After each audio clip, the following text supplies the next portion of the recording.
Welcome to the letter that should never have survived the desert, found half buried in scorched sand, sealed in a glass bottle melted by the sun, words burned into paper like the last breath of a dying man. I drank the sky, it reads, but the thirst stayed. No signature, no date, just a location, latitude, longitude, and a single fingerprint pressed in blood that had turned to dust. They say it was written in 1937, somewhere between Ajo and the Mexican border, a corridor of heat where even compasses lose their minds and shadows crawl the wrong way. The rescuers who found it didn't last long. 3 of them collapsed before sundown, lips cracked, eyes fixed on a horizon that shimmered like an ocean made of glass. One of them claimed before passing out that he heard someone whisper beneath the wind. Not above it. Beneath it. A man's voice faint, repeating the same line again and again. I drank the sky. I drank the sky. The letter is real. The glass tested. The ink confirmed the handwriting traced to no known record.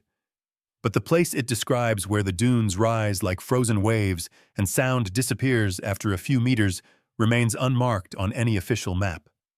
And yet satellite images show a perfect circle burned into the sand exactly where the coordinates point, as if something once stood there, or fell there, or was erased there.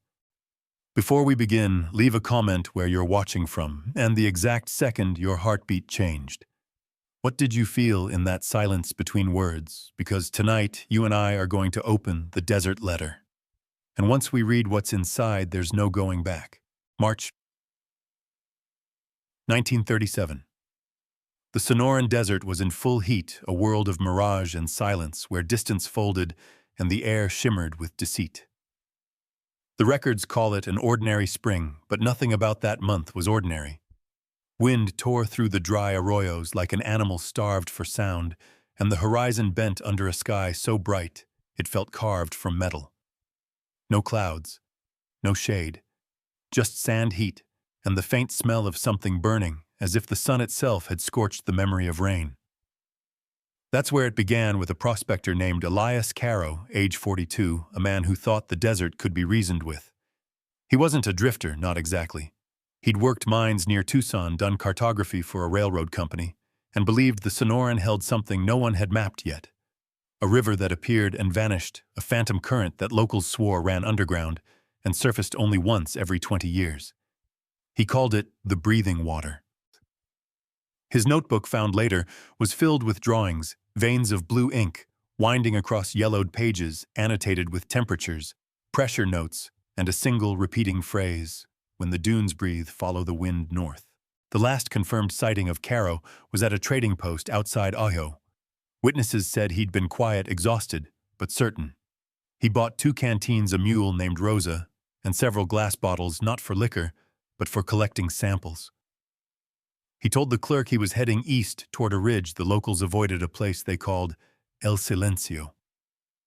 The clerk warned him, nothing grows there, nothing echoes there. But Caro just smiled, said silence was the only thing he trusted anymore. He left at dawn, and within 3 days the heat index hit 117. The search reports say the winds rose to 40 miles an hour, sand so thick it erased footprints in seconds. By the 5th day, no one saw him again. Only the mule came back, hooves bleeding, saddle torn, rope dragging through the sand like a trail of punctuation marks that led nowhere. But what's strange, what doesn't fit, is what they found inside Rosa's saddlebag. A folded map, hand-drawn, covered in salt stains. The ink had bled, but one note remained clear. The horizon bends when the air breathes. Investigators assumed it was nonsense, dehydration-induced poetry. Yet when they aligned his coordinates on a topographic chart, the marks formed a spiral, a perfect circle 1 mile across. The center of that spiral matched the burn mark later captured by aerial photography, the same one visible even today, a dark scar in the middle of nowhere. Locals remembered the day the search began. Trucks from Tucson, 2 planes overhead, and a team of volunteers walking grid patterns under unbearable heat. One of them, a veteran named Clarence Hoy, kept a journal. His entry from April 3rd reads, "We heard something at dusk, like whispering from the ground itself. Sounded like a man talking to water. They laughed it off that night, heat, exhaustion, auditory mirage. But when they returned to camp, one of their thermometers had shattered the mercury line frozen in the glass, though the air was over 100 degrees. Every photograph from that day shows distortion, light bending wrong figures, stretched thin edges of shadows blurring into halos. Scientists blamed the refractive index of hot air. The volunteers said it felt like the world was being erased inch by inch. Elias's wife, Margaret, filed the missing person report 6 days later. She sent letters to every authority she could find, even the U.S. Geological Survey, begging them to search beyond the mapped ridge. They refused, citing danger and insufficient evidence. But a year later, 1938, a Mexican shepherd discovered a half-buried bottle 10 miles south of that same ridge. Inside was a fragment of paper, brittle, water-stained words barely legible. "I drank the sky," it read, but the thirst stayed. It wasn't signed, but the handwriting matched Caro's notes. Experts said the ink was homemade iron gall mixed with copper sulfate, a formula used in the early 1900s for field journals. That alone placed it within his lifetime.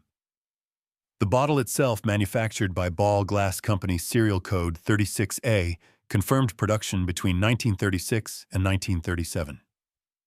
It was real, and yet, there's something else.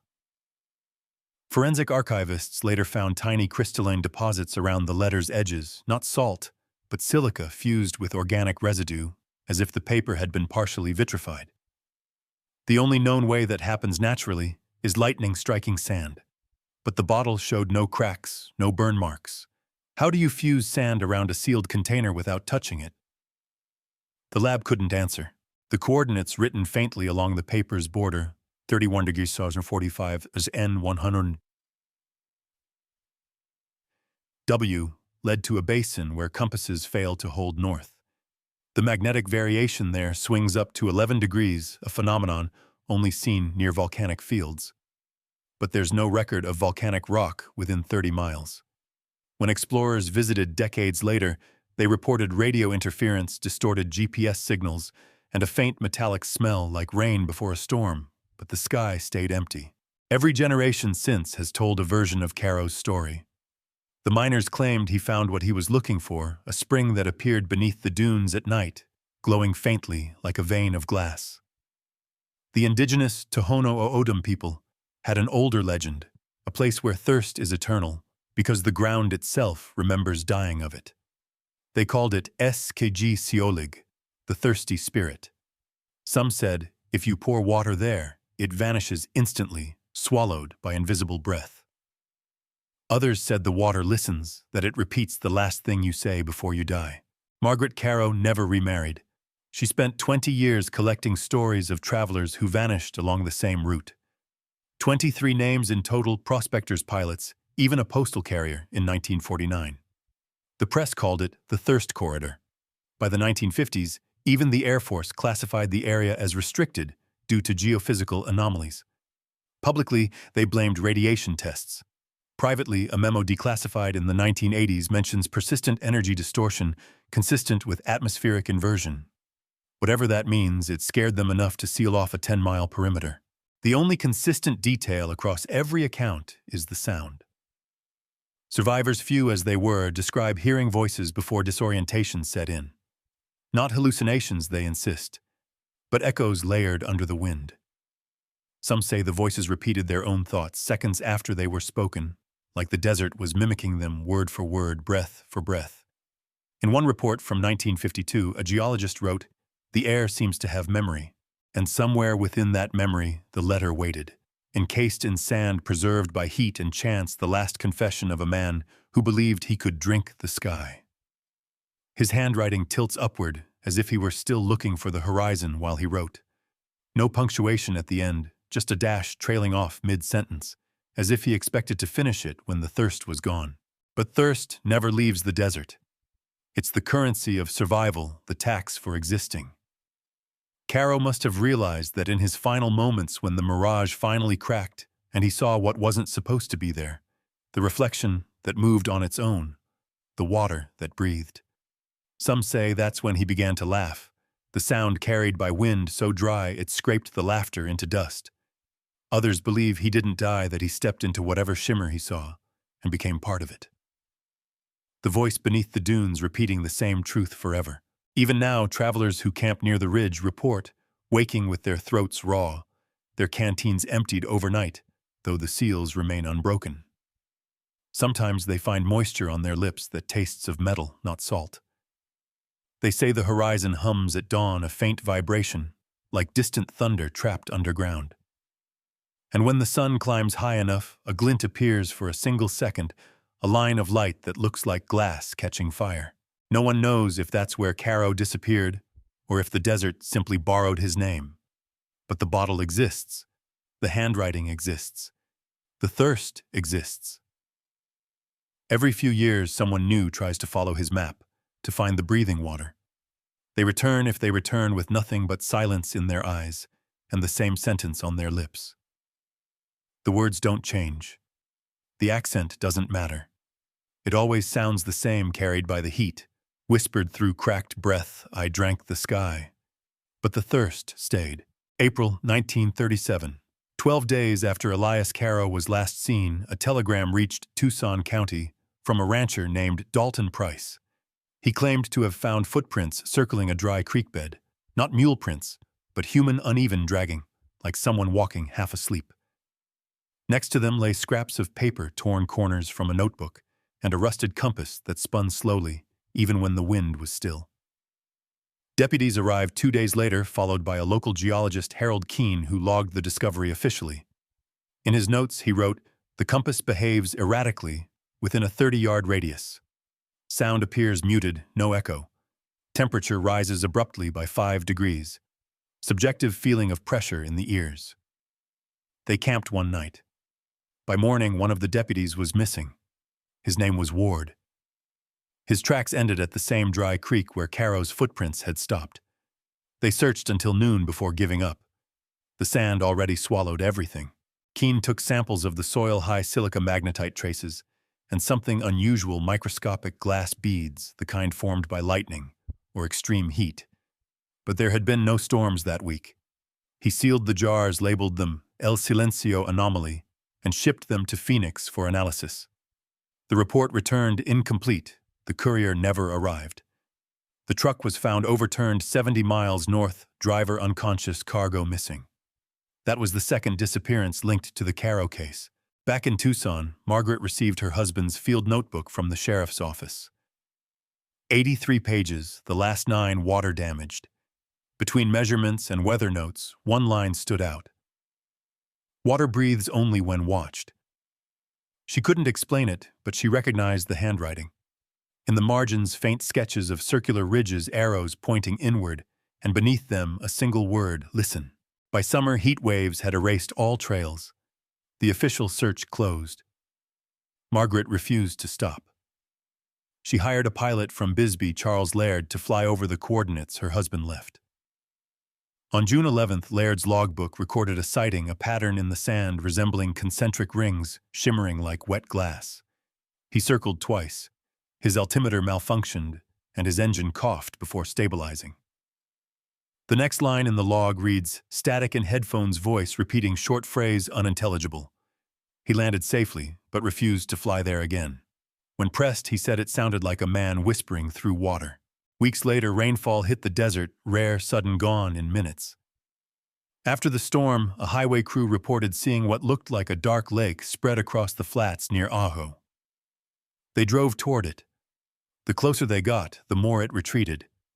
One worker, Joseph Alton, stepped out to check the ground and found it dry underfoot, though his boots shimmered as if submerged. The mirage dissolved, but the sand beneath was cold, impossibly cold. He told reporters it felt like touching metal buried just below the surface. That same month, the recovered bottle arrived at the University of Arizona's geology lab. The letter inside was partially fused. The team used ultraviolet light to read the lower lines. Along the edge of the paper beside coordinates, faint impressions of numbers appeared, pressure readings. Someone had measured barometric shifts every few minutes until the ink cut off mid-stroke. Last entry, pressure falling. Horizon breathing. No wind. The state coroner listed Caro officially deceased in absentia. The file would have ended there, but in 1940, another prospector stumbled on a human skull 20 miles south of the ridge. Dental records were inconclusive. Next to it lay fragments of a shattered canteen, corroded metal, glinting faintly blue.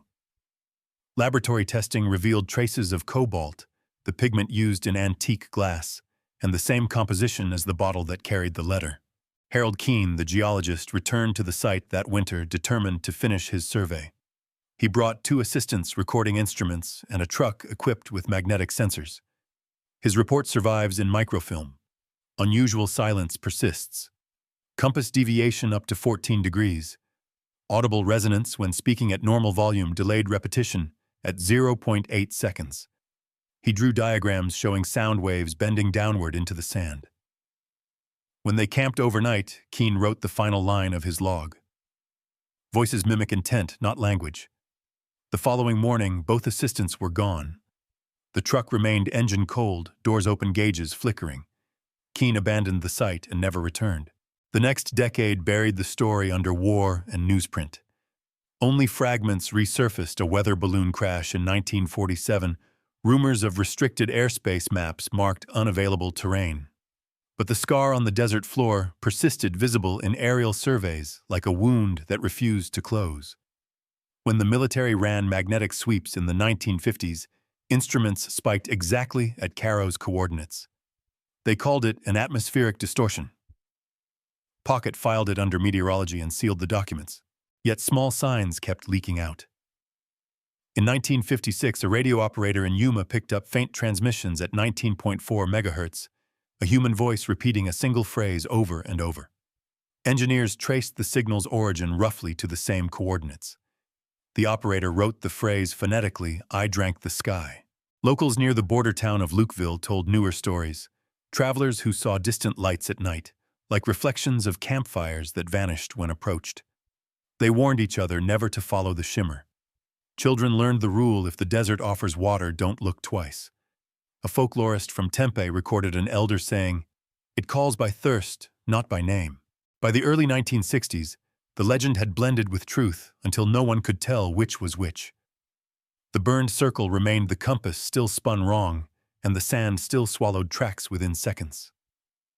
Scientists spoke of thermal updrafts and mineral magnetism. Believers spoke of an echo trapped under the dunes. Somewhere between them lay the fragment of Caro's last moment, a man staring at a reflection so convincing it made him reach for the sky. Decades later, Margaret's niece donated his notebook and the bottle to the Arizona Historical Society. Visitors describe feeling heat radiating from the glass, even through protective casing. Some claim the ink seems to darken when sunlight hits it.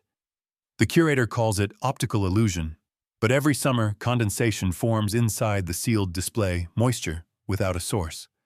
The label beneath reads simply, "The Desert Letter Recovered, 1938, author unknown." Elias Caro never became famous, but his words outlived him. Scientists quote them when studying mirage phenomena. Poets quote them when describing obsession. No one can agree what he meant.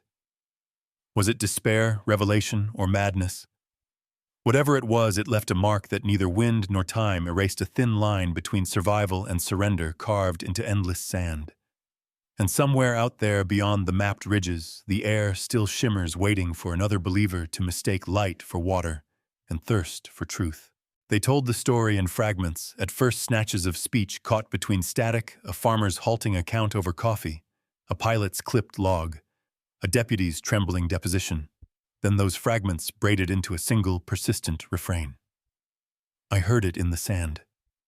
Clarence Hoy told anyone who would listen, his voice low, the cigarette ash trembling as he spoke like someone breathing under a floorboard.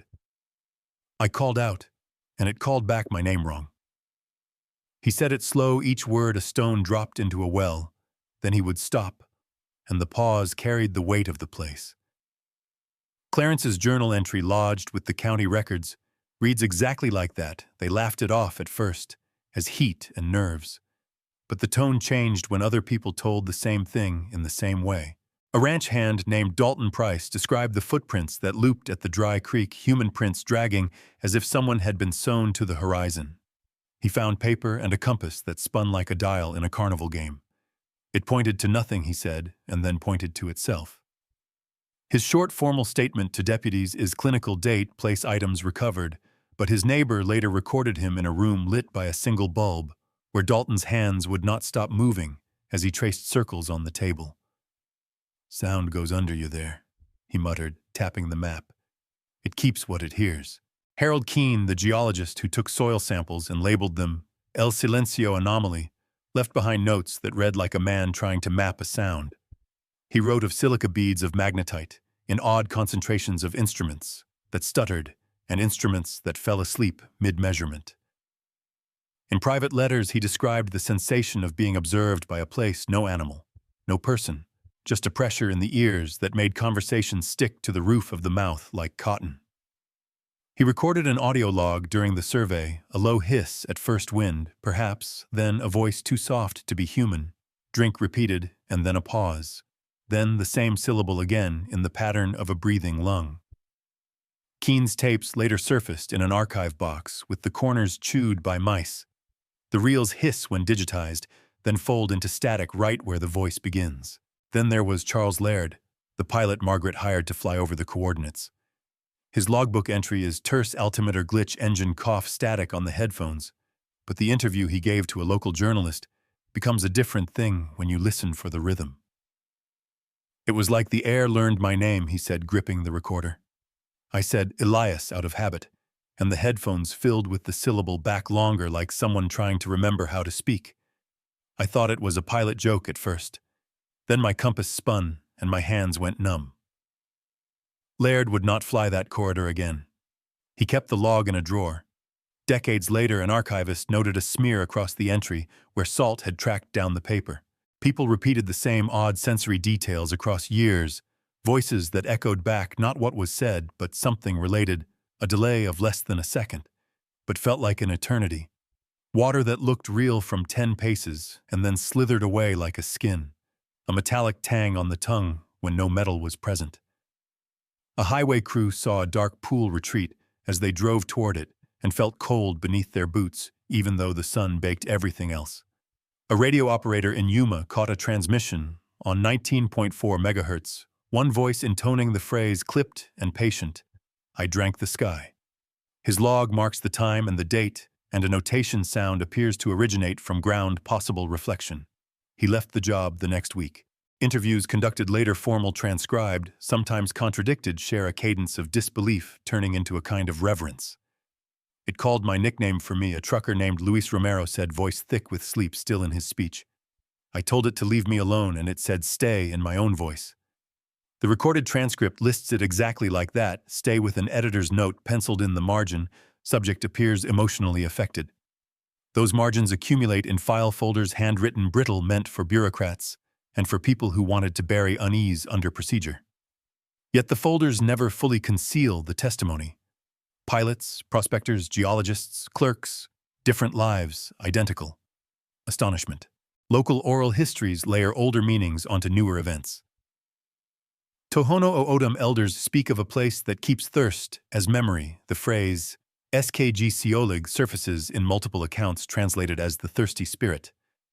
The elders' tellings are not precise timestamps, but moral whether a warning passed down do not follow the shimmer. A folklorist from Tempe recorded one elder who said plainly, "When you call the land by longing, it answers with what you last lost." That line is not a scientific claim, it is a cultural caution.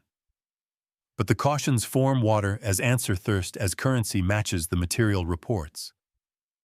People leaving gifts at the cross for EC in later decades is both superstition and ritual, a domestic way of negotiating a place that does not negotiate back.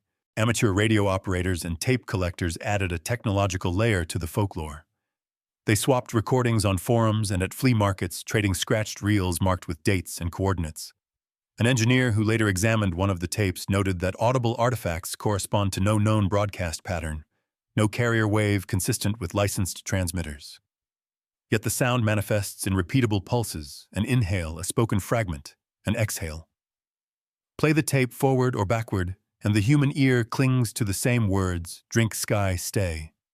The phrasing anchors the legend, a handful of syllables that refuse to be hammered flat by analysis. Over time, the narratives hardened into a communal memory that confounds neat categories. Scientists collected data and retracted or redacted. Newspapers ran stories that folded into the fable. Families told the story at kitchen tables and added details like a breathing motif. Footsteps that circle mirages that answer questions. The more the place was studied, the more witnesses testified to the same odd. Echoing the desert did not merely reflect sound. It returned a personalized fragment, your own last word, your own name, like a tape that has learned a single line and repeats it in your voice. Margaret Caro's gathering of testimonies. Letters, sworn statements, fragments of reels became a kind of archive that outlived her. She sent copies to newspapers, to scientists, to anyone who would look. People dismissed her as grief-driven. Others kept writing back each letter a small shove toward recognition. Those letters read aloud in later interviews take on the quality of incantation. Read them as prayer, one archivist suggested. Read them to hear what the desert keeps. The witnesses do not always agree on interpretation. Some call it a geological quirk, pressure inversions, mineral magnetism, and Doppler artifacts. Others insist on the metaphysical, a place where memory condenses into sound. But across accounts, across decades and professions, the core image is stable, a mirrored horizon that answers a pool that retreats, a voice that repeats a syllable that was never meant to be preserved. The repetition is not gentle. It presses at the end of sentences and at the edges of sleep. It is the folklore of the region, knitted into the facts, history braided with voice, and it is why strangers still leave water at the roadside cross, and why pilots and prospectors and geologists still steer their paths elsewhere when the sky begins to tremble. 2003. After more than 60 years, a small team of geophysicists from the University of Arizona returned to the coordinates written in Elias Caro's lost letter. Their official goal to measure low-frequency pressure anomalies in the region known as El Silencio. The team was led by Dr. Richard Hale, a skeptic who publicly dismissed the folklore around the desert letter. He believed every story could be traced back to wind-sand vibration and heat distortion. But the desert had other plans. On their first night, the instruments began to pulse. A deep hum rolled through the sand, then stopped, leaving a silence that seemed to breathe. The spectrograph showed low-frequency oscillations at 19.4 megahertz, steady, rhythmic, and spaced 7 times apart. No one in the camp had spoken yet. On the recorder at the 38th second, there was a single inhale, clear, close human. Hale halted the machine, checked the inputs. No interference, no wind, no movement. He wrote in his logbook, infrasound detected. Pattern consistent with respiration. Source unknown.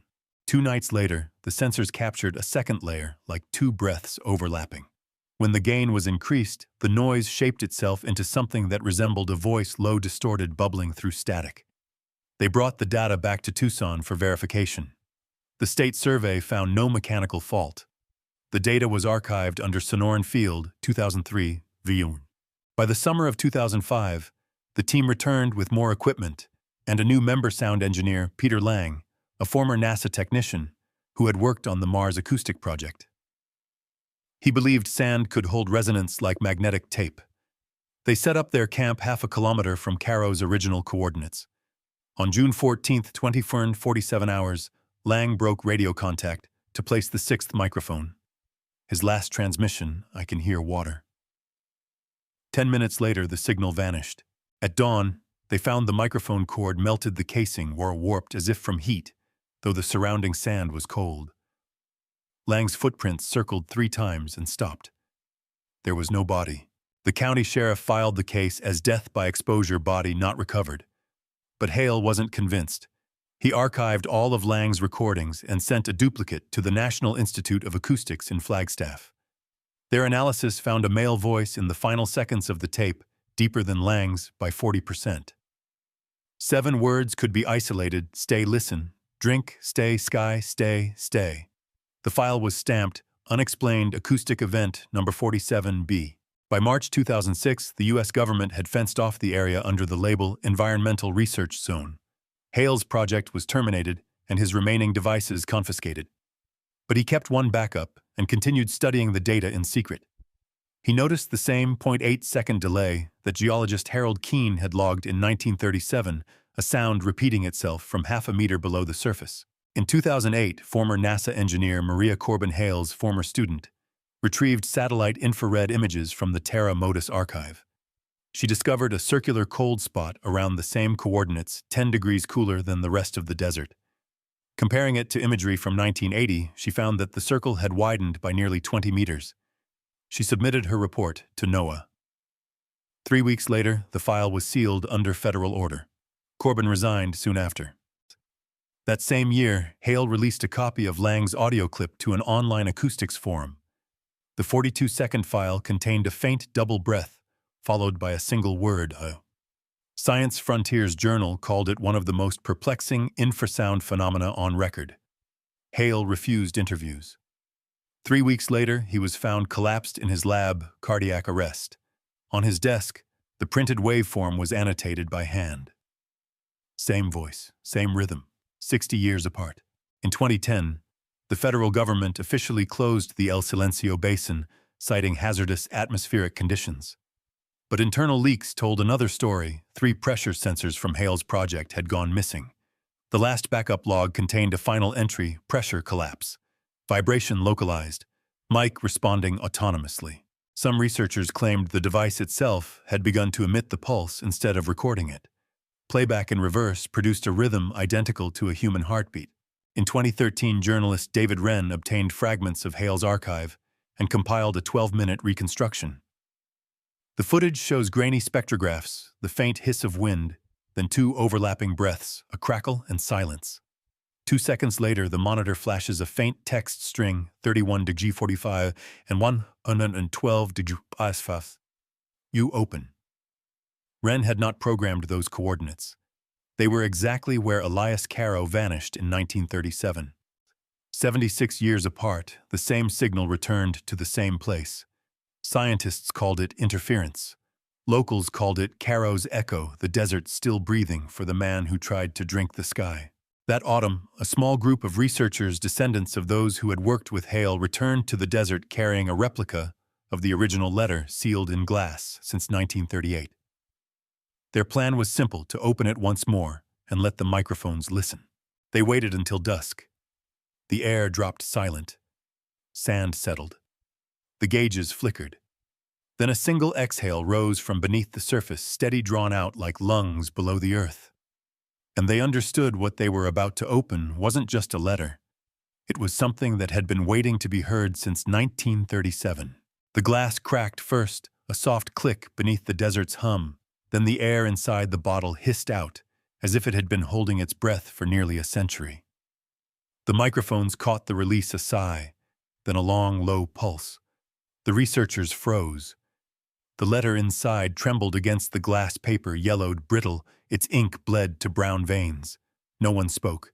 Every sensor on the monitor spiked. The barometer dropped 2 millibars in less than a second. The desert had gone perfectly still, no wind, no birds, no movement, just that single exhale stretching into silence. Dr. Sarah Hale, granddaughter of Richard, leaned forward and lifted the bottle with gloved hands. The heat from her skin fogged the glass. Through the visor, she whispered, "Recording active. Opening specimen." She turned the cap, metal gave way with a dry snap. A smell escaped, first dust salt copper. Then the paper shifted and released a faint crackle like static. The waveform on the screen jumped again, forming a shape that pulsed at a human rhythm. Inhale, pause, exhale. The data technician muttered, "That's not wind." Sarah slid the letter out.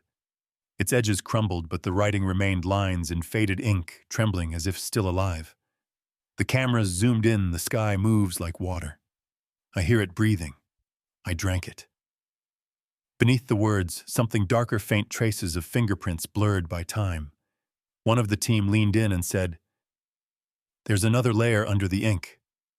Infrared picked up more script, invisible to the naked eye. The monitor translated slow letter by letter, "Don't answer it." Static flooded the speakers. Then a voice, not from the equipment, but through it, broke the line. It was male, strained, filtered through sand. "Leave it." Everyone in the tent froze. The waveform peaked again, then stabilized into a rhythmic pulse, 2 beats close together, one long pause. Sarah whispered, "Heart pattern." Outside, the desert began to move. The sand around the tent trembled, small waves forming concentric rings. The seismograph rattled, but read no tectonic activity. The sound engineer stared at the frequency band, 19.4 MHz, repeating now stronger, now synchronized with the breathing tone. The microphones weren't just hearing the sound, they were returning it. Each pulse echoed back louder than before, a feedback loop between ground and air. Sarah unfolded the last corner of the letter. Beneath the signature line, new ink bled through, surfacing as if reactivated by air. It formed one sentence, shaky and uneven. "The thirst isn't mine anymore." At that instant, every light flickered. The radio hissed and picked up a second channel, an archival voice, thin and distant. A man reading coordinates. The same coordinates. The tone and cadence matched the 1937 Caro recording in the archives. Sarah looked at the waveform, identical pitch, identical pattern. She called out, "This can't be pre-recorded. It's live." No one answered. The team was staring at the sand. Each breath they took made the surface quiver as if responding in kind. A shape was forming under the dunes, a faint indentation spiraling outward, the same spiral seen from satellites decades ago. The edges shimmered as though glass were rising to the surface. The temperature plummeted 10 degrees in a minute. The technician tried to shut off the recorder. It wouldn't stop. The LED displayed a line of text repeating, "Stay, stay, stay." Then the lights died. Only the pulse on the monitors remained flashing red against darkness. In the silence, something whispered across the microphones, so faint it could have been wind, but it shaped the syllables of her name. Sarah. She stepped outside. The air shimmered like a mirage turned inside out. The horizon flickered. The moonlight bent. A faint luminescence spread beneath the sand, thin veins of light spiraling like breath made visible. She spoke into the mic clipped to her collar. "We're seeing atmospheric reflection. Possible ionization." Her voice trembled even as she forced it steady. "But the pattern is matching human respiration intervals." Behind her, the tent fabric snapped inward as if inhaled. The barometer needle dropped again. The letter in her hand twitched. A few grains of sand lifted from its surface, hanging suspended in the air, turning slowly, aligning themselves along unseen lines. Then came the sound, low, resonant, unmistakably human. Not speech, not language, just breathing. Deep, patient, endless. The team scrambled to retreat, hauling equipment toward the vehicles. Sarah stayed. She held the letter up to the wind. The paper bent backward, ink gleaming dark under the flashlight beam. She spoke once, barely above a whisper. "Elias, if you can hear this." The rest was swallowed. The microphone surged with overpressure, screaming feedback. When the noise cleared, one final phrase etched itself onto the spectrograph, clear, precise, impossibly articulate: "I drank the sky." Then silence, total, crushing. The spiral light dimmed, the sand settled, the air returned to heat, sensors flatlined. At dawn, the tent was empty. The equipment remained power-drained, no footprints except the concentric impressions leading outward. Only one object lay at the center, Sarah's recorder still running, still capturing static that rose and fell in a steady rhythm. Later analysis of the tape revealed 42 minutes of silence, punctuated by faint breathing. At minute 39, a single voice whispered from nowhere, "It remembers." After that, nothing. The recording ends exactly at sunrise. No bodies were recovered. Only the letter, half burned, half new, rested under a thin film of glass fused by heat. Its final line, barely legible, seemed to have been rewritten in fresher ink: "The sky drank me back." The sun rose over El Silencio without ceremony, flat light spreading across dunes that looked unchanged, though everything beneath them had shifted. When the recovery team arrived 3 days later, they found the camp half buried. The tents had collapsed inward, as if pressed down by invisible weight. The recording devices were intact, their batteries drained but still warm to the touch. Each contained the same data signature, 42 minutes of low-frequency pulse, and one whispered phrase at the end.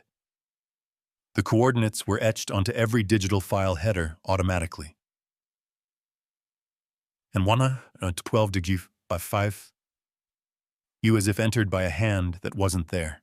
Investigators cataloged the equipment, sealed the letter inside a vacuum case, and sent it to the National Archives. The report labeled it Artifact E1937A and noted partial ink rejuvenation shown upon exposure to open air. They didn't mention that the ink patterns changed again during transit, forming new lines faintly visible under UV light. The new script read, "Listen when it rains." Every attempt to replay the recording produced the same phenomenon. Speakers vibrated slightly, even with no power source, as if the sound existed independently of electricity. Audio specialists described it as self-resonant feedback. Technicians called it myth.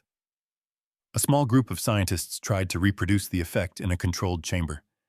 Nothing happened until one of them read the first line of Caro's letter aloud. The microphone spiked, and a single exhale rippled through the speakers.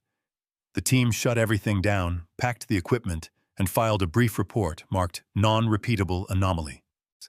Months later, a sandstorm tore through the region and erased all trace of the campsite. Satellite photos showed the spiral depression flattening, then forming again 40 miles to the south. The cold spot persisted, moving as if the desert were breathing through a different lung. No one can explain why. The official conclusion lists all 6 researchers as missing, presumed deceased. Unofficially, people near the border towns began hearing strange static on car radios, low tones that pulsed 3 times before fading. Truckers said it only happened when passing the ridge near Ajo. The news didn't report it, but online recordings surfaced, each one ending with a faint word stretched by wind, "Stay." In 2022, a ranger discovered a small digital recorder half buried in a drift. The model matched those used by Hale's team decades earlier.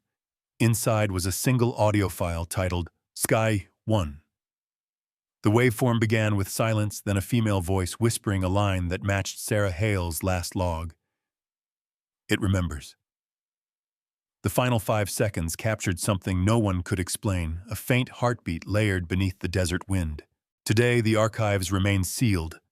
The letter rests inside a climate-controlled vault labeled "Do not expose to open air." Visitors aren't allowed. But employees say that every summer condensation appears on the glass from the inside, as though the document is breathing. And still, every time the wind crosses that stretch of desert, sensors in nearby weather stations spike briefly at 19.4 megahertz. The readings vanish before they can be saved, leaving only the same coordinates in the log. It's as if the signal knows when it's being watched. Some say Elias Caro became what he sought, a man folded into the mirage, an echo sustained by thirst. Others believe the desert simply borrowed his voice to remind us that not everything dry is dead. Whatever the truth, the last words recovered from the final recording remain the same ones written nearly a century ago. "The sky drank me back." You've just listened to another file from Classified Chronicles. If you want to know what else the desert remembers, subscribe and stay until the next voice rises from the sand.